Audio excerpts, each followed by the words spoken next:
Ya, Amel pagi ini sudah punya rencana sarapan apa? Bubur aja kali ya. Iya.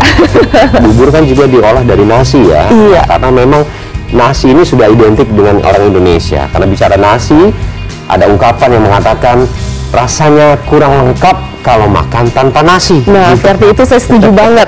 Nah, tapi dari beragam jenis beras yang dijual di pasaran seperti beras putih, beras merah, beras coklat hingga beras hitam, mana ya kira-kira yang paling sehat? Berikut liputannya.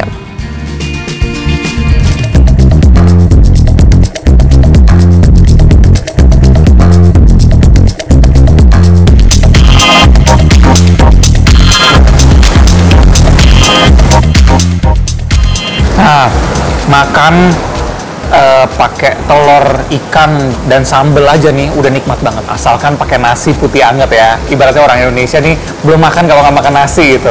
Tapi kabarnya nasi putih nih kurang bagus untuk kesehatan. Bener apa enggak sih? Kita akan cari tahu ya. Tapi saya selesaiin makan dulu ya. Selamat makan. Di pasar ada beberapa jenis beras yang dijual, mulai dari beras putih, beras merah, beras coklat hingga beras hitam. Masyarakat lebih banyak mengkonsumsi beras putih sebagai makanan sehari-hari karena harganya jauh lebih murah dibandingkan dengan beras jenis lainnya. Beras putih memiliki lapisan kulit yang sudah dibuang. Selama proses penggilingan, kandungan zat gizinya semakin berkurang. Berikutnya, beras merah. Beras ini populer karena dipercaya mampu menjaga berat badan. Warna merahnya didapatkan dari lapisan luar yang mengandung antosianin. Senyawa ini juga ditemukan dalam buah yang berwarna ungu atau kemerahan. Senyawa ini diyakini bisa membantu mengurangi peradangan, alergi, menurunkan risiko kanker, dan membantu menurunkan berat badan. Dikutip dari cnnindonesia.com, per 100 gram beras merah mengandung 6,2 gram serat. Beras merah mengandung zat besi dan vitamin B6. Untuk harga, beras merah memiliki harga yang lebih mahal dari beras putih, yaitu berkisar Rp15.000 per kilogram. Ada juga beras coklat yang menjadi pilihan bagi mereka yang memiliki riwayat penyakit jantung dan diabetes. Dikutip dari cnnindonesia.com, beras ini dianggap mampu mengurangi plak arteri, mencegah risiko penyakit kardiovaskular, menurunkan kolesterol tinggi, dan mengatur gula darah. Beras coklat mengalami proses penggilingan tapi hanya sebatas menghilangkan lapisan terluarnya. Beras coklat punya tekstur lebih keras saat dimasak dibanding putih. Berdasarkan data dari Kementerian Kesehatan Republik Indonesia, setiap 100 gram beras coklat mengandung 3,2 gram serat dan 7,2 gram protein. Untuk mendapatkan beras coklat, Anda bisa merogoh kocek mulai dari Rp25.000 hingga Rp35.000 per kilogramnya. Beras hitam berbeda dengan ketan hitam. Bulir berasnya mengkilap dan berukuran lebih panjang serta lebih langsing dibandingkan dengan ketan hitam. Warna dari beras ini akan sedikit luntur dan berubah menjadi ungu setelah dimasak. Dikutip dari cnnindonesia.com, beras hitam kaya akan serat dan mengandung antioksidan, fitonutrien, fitochemical, vitamin E, protein, zat besi, dan nutrisi lainnya.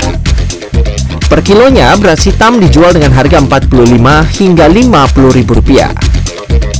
Untuk mengetahui mana jenis beras yang paling sehat, saya langsung tanya aja dengan ahlinya ya. Dok, di depan kita ada 4 jenis beras ya. Ada beras merah, beras putih, beras hitam, beras coklat. Dari keempat jenis ini, mana sih beras yang paling sehat gitu? Misalnya kita lihat dari kalorinya gitu, Dok.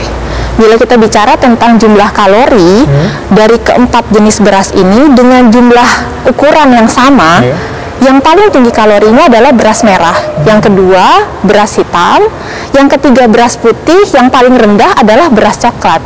Oh gitu, orang justru beranggapan biasanya beras merah ini yang justru sehat gitu, tapi ternyata kalorinya paling besar ya, Dok? Iya, betul.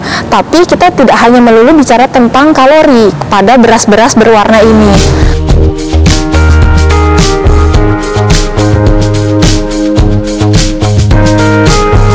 Salah satu faktor yang dilihat dalam memilih beras adalah GI atau Glycemic Index. GI merupakan indikator cepat atau lambatnya unsur karbohidrat dalam bahan pangan dalam meningkatkan kadar gula darah dalam tubuh. Berdasarkan GI, makanan dibagi menjadi 3, low GI di bawah 55, medium GI 56 hingga 70, dan high GI di atas 70. Kalau kita lihat dari sisi indeks glikemik, indeks glikemik yang paling tinggi adalah beras putih. Lalu beras merah dan beras coklat termasuk dalam indeks glikemik sedang. Sedangkan beras hitam termasuk dalam indeks glikemik rendah. GI yang tinggi dapat menyebabkan kita yang makan itu lebih cepat kenyang, tapi diikuti dengan lapar yang dalam waktu cepat juga. Akhirnya bila timbul rasa lapar akan meningkatkan asupan makanan kita kan, dibandingkan dengan yang beras hitam dengan GI yang lebih rendah.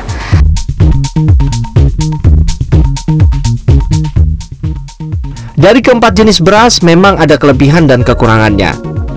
Beras hitam lebih rendah GI namun memiliki harga 4 kali lebih mahal dari beras putih. Beras merah dan coklat harganya lebih murah dari beras hitam, namun memiliki kandungan serat yang lebih rendah dari beras hitam. Berbagai faktor dari kandungan nutrisi hingga harga bisa disesuaikan dengan kondisi kesehatan dan keuangan Anda. Nah, setelah penjelasan tadi kita jadi sudah tahu ya untuk memilih nasi yang tepat dan juga sehat untuk kita. Jadi sedikit tips dari saya, misalnya Anda masih belum bisa begitu untuk melepaskan nasi putih, mungkin Anda bisa mencampur sebagian nasi merah dan juga sebagian nasi putih. Atau masih berat juga untuk begitu, kurangi aja nasi putihnya jadi setengah porsi aja gitu. Reza Helmi, Angga Cita Kesuma, Jakarta.